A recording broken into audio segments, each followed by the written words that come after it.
சிறகடிக்க ஆசையில் இப்போ வந்து எல்லாருக்கும் ஒரு இம்பார்ட்டண்ட்டான ரோல் இருக்குது. ஒரு பக்கம் வந்து பார்த்திங்கன்னா மனோஜ் வந்து ஏகப்பட்ட பொய்கள் சொல்லிட்டு இருக்காரு, அவருக்கும் நிறைய ஆப்பு கிடைக்க போகுது. இன்னொரு பக்கம் ரோஹிணி வந்து அவங்கள வச்சு தான் கதையோட மைய கருவே இருக்குது. முத்து மீனா தான் கதையுடைய ஹீரோயின் அப்படிலாம் வச்சு பார்த்தா ரவி ஸ்ருதிக்கான ஸ்கோப் கம்மியாக இருக்கும் அப்படின்னு ஒரு ஃபீலிங் வரும்பொழுது இப்போ வந்து பார்த்திங்க அப்படின்னா வந்து ரவிக்கு ஒரு புதுசாக வந்து ஒரு பிரச்சனையை கொண்டு வராங்க. அது வந்து கண்டிப்பாக பிரச்சனையாக இருக்க வாய்ப்புகள் தான் ஜாஸ்தி. அவங்களோட ஓனருடைய பொண்ணு நீத்து இவங்க தான் வந்து இதுக்கப்புறம் ஹோட்டல்லாம் பார்த்துக்க போகிறாங்க. அவங்க வந்து ரவி கூட பேசி உங்களுக்கு நல்ல நிறைய விஷயங்கள் தெரிஞ்சிருக்கு, நம்ம கொலாபரேட் பண்ணி நிறைய விஷயங்கள் செய்யலாம்னு சொல்லிகிட்டு இருக்கும் போதே அங்கே ஸ்ருதி வந்துடுறாங்க. ஓனர் பொண்ணு வந்திருக்காங்க, உட்காருமா அப்படின்னு உட்கார வச்சுட்டு இவங்கள்ட்ட போய் பேசிகிட்டு இருக்கா. இவங்க வந்து நான் உனக்கு பாஸாக வந்து பாஸ் மாதிரி நான் பழக மாட்டேன், ஆனால் நான் உங்களுக்கு பாஸ் தான் அப்படின்னா வந்து குழப்பிக்கிட்டு இருக்காங்க.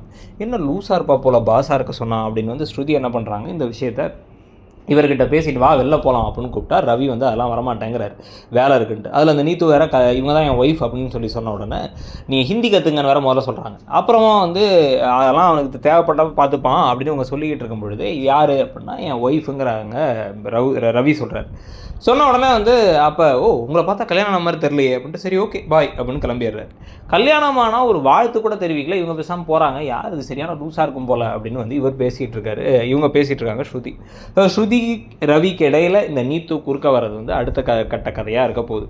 இதுக்கு நடுவில் வந்து பார்த்திங்க அப்படின்னா வந்து மீனாவுடைய அம்மா மீனா கிட்ட கொஞ்சம் கொஞ்சமாக புலம்புறாங்க. இந்த பையன் சுத்தமாக சரியில்லை, சத்யா சட்டை பாக்கெட்டில் சிகரெட் இருக்குது, சிகரெட் குடிக்கிறான்னு நினைக்கிறேன், அப்பப்போ ஃப்ரெண்ட்ஸோட படிக்க போகிறேன்னு போகிறான், சிட்டி கூடலாம் சேர்ந்து ஏதோ சுற்றிட்டு இருக்கான், குடிக்க வேறு செய்கிறானாங்கிறது தெரியல அப்படின்னு உடனே நான் நேரில் போய் பார்க்குறேன், அவனை 4 தட்டு தட்டினா எல்லாம் சரியாக போய்டும் நேராக கிளம்பி போகிறாங்க.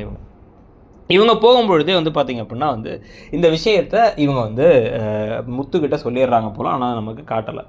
இந்த சமயத்துலாம் வந்து பார்த்திங்கன்னா இதுக்கு நடுவில் இப்போ வந்து ரோஹிணியும் வித்யாவும் சேர்ந்து போய் அந்த தினேஷ் பிஏ பார்த்து இந்த மாதிரி என் பையன் மேலே கை வச்சா நானே அவனை கொண்டுடுவேன் அப்படின்னா நான் ஏன் அவன் மேலே கை வைக்க போகிறேன், அவன் எனக்கு பொன் முட்டுற வார்த்தை, எனக்கு கல்யாணம் ஆகிடுச்சு, ஊர்லேருந்து ஒய்ஃபை இங்கே வர வைக்கணும், நான் சிங்கப்பூரில் ஒர்க் பண்ணுறேன்னு போய் சொல்லிட்டேன், இங்கே ஒரு 1 BHK வீடு வாங்கணும், 30 லட்ச ரூபா தேவை, உங்கள் புருஷன் தான் இதெல்லாம் வச்சுருக்காங்கல்ல, ஷோரூம்லாம் வச்சுருக்காங்கல்ல, 30 லட்ச ரூபா ஏற்பாடு பண்ணி கொடுத்தேன்னா ஓகே, இல்லைன்னா நான் வந்து நேராக போய் உங்கள் வீட்டுக்கே வந்து வில்லுப்பாட்டு மாதிரி எல்லாத்தையும் வாசிச்சு விட்ருவேன் அப்படின்னு அவங்க சொல்ல அவர் சொன்ன உடனே இவங்களுக்கு பயம் வந்துருச்சு. இதுக்கு நடுவில் வந்து என்ன பண்ணுறாங்க அப்படின்னா சிட்டியை பார்க்குறதுக்கு மீனா போகும்பொழுது அவர் வந்து அவர்கிட்ட வந்து என்னடா குடிக்க வச்சுட்டு இருக்கியா, நீங்களாம் ஒரு ஃப்ரெண்டாடான்னு பேசிகிட்டு இருக்கும் பொழுது வந்து வெளில போடி அப்படின்னு அவர் சொல்ல, என்ன போடியா அப்படின்னு செருப்பை கழட்டி அடிப்படி இவங்க அடிக்க வந்தோன்னா வந்து இவர் தள்ளி விட்டுறாரு, இவங்களுக்கு அடிபட்டு ரத்தம் வர ஆரம்பிச்சிருது. கரெக்டாக 2வது தடவை திருப்பி அடிக்க போகும்பொழுது அங்கே முத்து வந்துடுறாரு, அத்தை என்கிட்ட சொல்கிறாங்க அதான் வந்துட்டேன்னு சொல்லி விட்டு வெளுன்னு வெளுத்து ரத்தத்தை பார்த்தோன்னே கையையும் முறிச்சு விட்டுறாரு. சிட்டியோட கையை முறிச்சு விட்டு நேராக போய் இந்த விஷயத்தை அவங்க அம்மாட்ட சந்திராட்டையும் சொல்ல, சந்திரா உடனே வந்து பதறி போய் நானும் ஹாஸ்பிட்டல் வரங்கிறாங்க. ஹாஸ்பிட்டலில் வச்சு இப்போ வந்து மீனாவுக்கு தலையில் கட்டு வேற போடுறாங்க. ஒரே பிரச்சனைகளுக்கு மேலே பிரச்சனையாக தான் போயிட்டுருக்கு இப்போ கதையில். இப்போ விஜயா திருப்பி நாளைக்கு எபிசோடில் தான் வராங்க. அவங்க என்னென்னா கொஞ்சம் சப்போர்ட்டிவாக பேசுகிறாங்க, அப்போ தான் நமக்கு பயமாக இருக்குது. அடுத்த கதை எப்படி போகும் நீங்கள் நினைக்கிறீங்கிறத சொல்லுங்கள். தேங்க்யூ.